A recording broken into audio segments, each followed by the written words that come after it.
Hello and welcome to today's session on Who Am I? Might sound a little bit twee, who am I and how am I? But when was the last time you actually checked in and asked yourself that question? Was it today, yesterday, last week, last month, last year? Can you remember?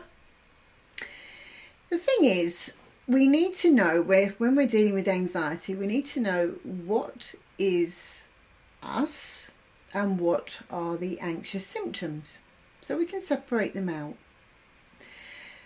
It also gives you the building blocks to work on the rest of the program and will help to build your self-esteem. So this is quite an intensive beginning to this program. You'll need to write quite a lot of notes down.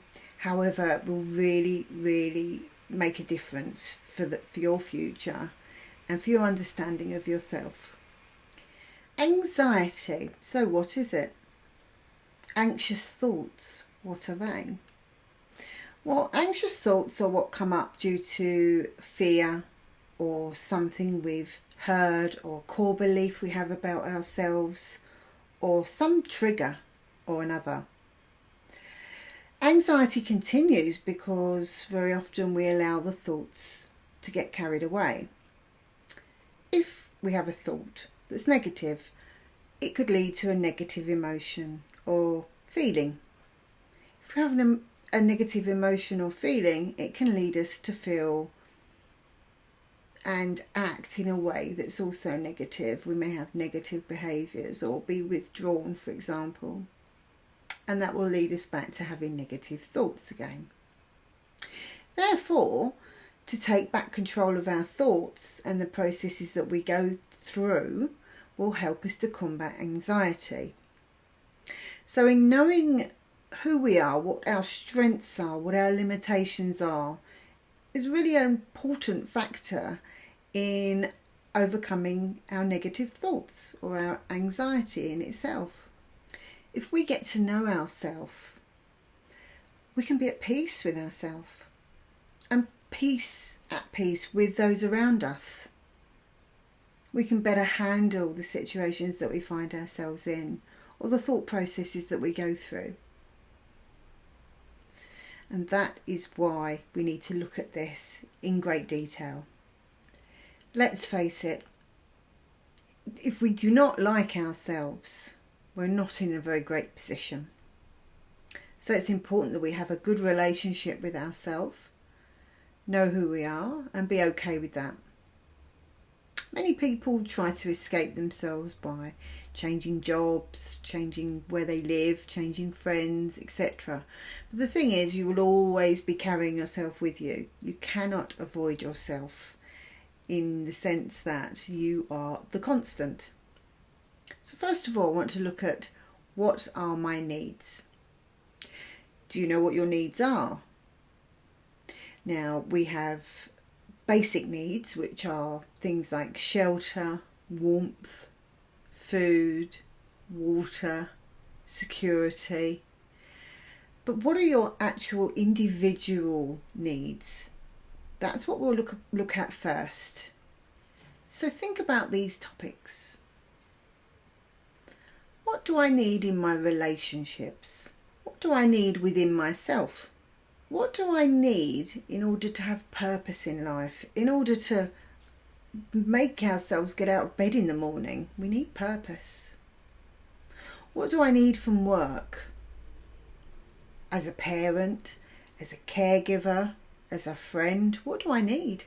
And what do I need in my pastimes and personal life and hobbies?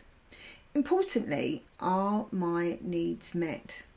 If so, are they met by you or someone else? Do you rely on anyone else to meet your needs? Because it's important that you can fulfill your needs yourself so that you don't need another person to do it, but it's very nice when they do. Pause the video and have a think about your needs. Jot some notes down.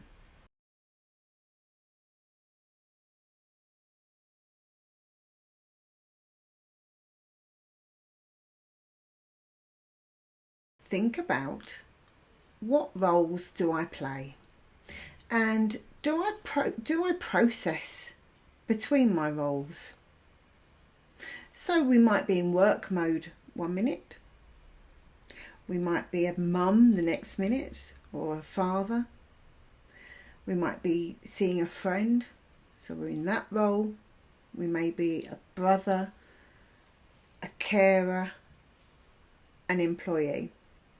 So when we are going from one role to the other, are we allowing enough time to process from one to the next? Or are we crashing around, trying to be everything all at once and having no time in between? So look at the roles that you play in life and whether you take time in between them and what those roles mean to you. This is another one that I would like you to particularly write some notes down about.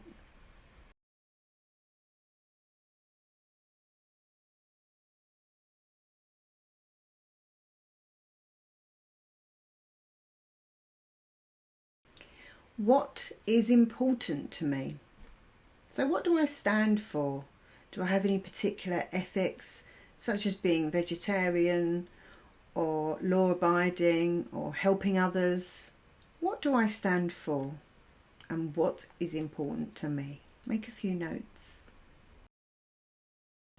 Then we want to look at, am I more introvert or extrovert? Are you introvert or extrovert, or somewhere along the lines somewhere? Are you someone who likes to stay indoors, or do you like to go out socialising? Do you have a balanced point of view?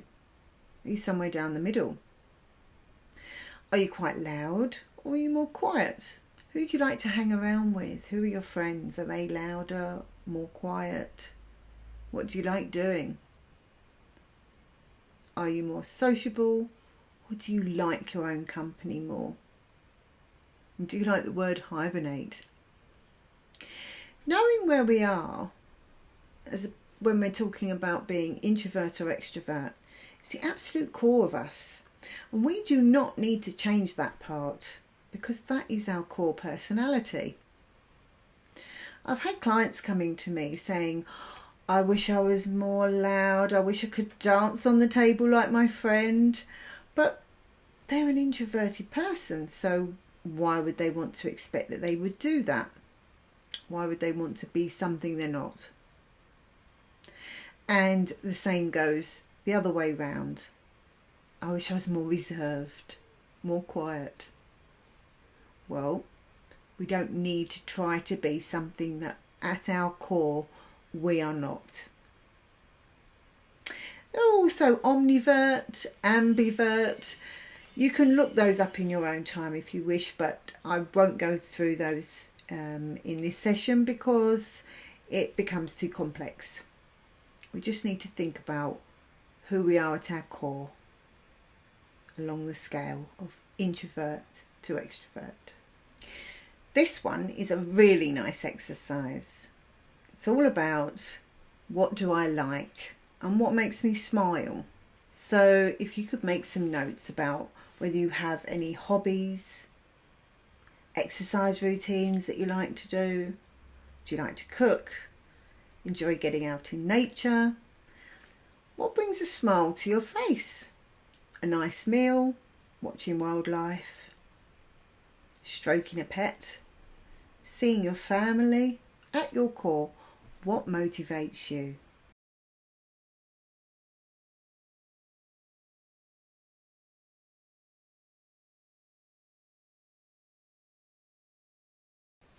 Am I being authentic? Basically, am I being my true self, or am I being a false version of me? Do I try to fit in? Do I try to please everyone? How important is it to compare and fit into society? So do you have any personas that you use that are unhelpful to you? Now we all have personas, so we may have a different persona at work as opposed to when we're at home relaxing. or with certain family members, for example. But what we want to do is be the most authentic version of ourselves that we can be. So can you show your emotions, or do you hide them? What makes you, you, an individual? Being humans, we are not perfect. No one is. The amount of people I see who are striving for perfection within themselves. Sometimes it's a good thing because it drives them forward, but other times it's a hindrance because they cannot reach the expectation of perfection themselves, and no one around them can either. So, are you being authentic? Things that can get in the way of us being our authentic self can be shame, guilt, and feelings like that, or the expectations of others. Do you have anything that you want to hide from other people?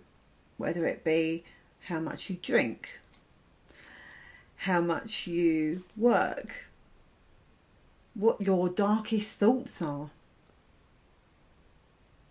Shame can create issues within us and anxieties that we do not need. We cannot always be authentic and honest with everybody because we have to be diplomatic as well. However, try to be as authentic as you can and to see any limitations you have in doing so.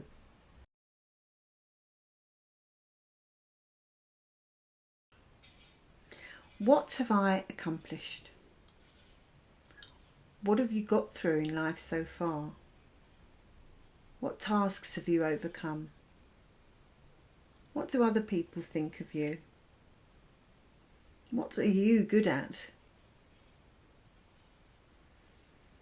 Accomplishments are not always about our own efforts directly. We may be able to do something completely ourselves, but we may also need to ask for help.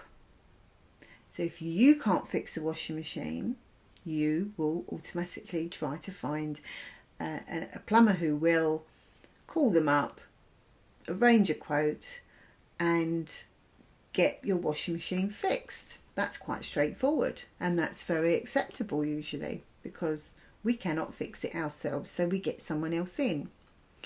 But we're doing this all of the time. We cannot expect ourselves to do every task that we need to in life. Therefore, some things we do directly and other things we need to ask for help, whether it's friends, family, or someone from the outside. So think about what you have accomplished. It can be really useful to write these things down in maybe a 5-year block, so you may have finished university, or you may have had a child, or you may have got a new job, for example. Those are the big ones. But what about the small things as well? What things have you gotten through? Finally, we're going to look at what are my expectations of myself and what holds me back. So what are your expectations of yourself? Are you being fair in those expectations, or are they unfair? Are they high? Are they low? Are they somewhere in the middle and balanced? If we expect too much from ourselves and we can't quite reach it, how can we be happy and content with that? We need to just strive to be the best version of ourselves we can. Therefore, if our expectations are balanced, we can be content with that. What holds me back is that last question I'd like to ask you. What holds you back from being the best version of you that you can be? Make a note of those things, and I'll see you in the next session. Bye for now.